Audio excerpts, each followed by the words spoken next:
thoughts on the stock market, and are you involved in it at all? I am. I don't have a ton of money in the market. I have a small E-Trade account. My wife has, her retirement savings that we kind of dictate through mutual funds and stuff like that. But, excuse me, not a heavy position in the stock market. Primarily because I'm a guy that likes to be in control, and I know stock market people will argue that you can control the market as well. It's tough. I mean, with real estate, I feel like I'm a lot more in control. I can real estate is improvable. If there's an issue, I can usually resolve it. Management is if you manage properties right, you can usually do pretty well. There's never been a situation where I've woken up the next morning and, my real estate portfolio is down 10, 15%. That can happen with, an industry or a sector or an individual stock in the market. So I'm not a big fan. And I know, again, I'm, well versed. I had my Series 7. My stock trading license. I was a licensed financial consultant, licensed financial provider or producer. So I know the market pretty well. I understand it. I know there's all types of mechanisms that you can put in place. People say, well, yeah, I mean, you can put a stop loss, or in place, or a put or a call. There's other things that you can do to prevent or the downside or limit your downside in terms of stocks falling. The problem I have with that is that you almost have to be like a full-time trader and not have another job to really understand the intricacies of the market.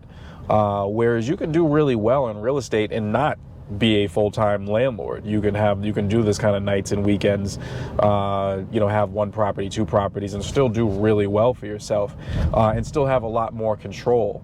The problems that you have with real estate, and I know some people will argue, is liquidity.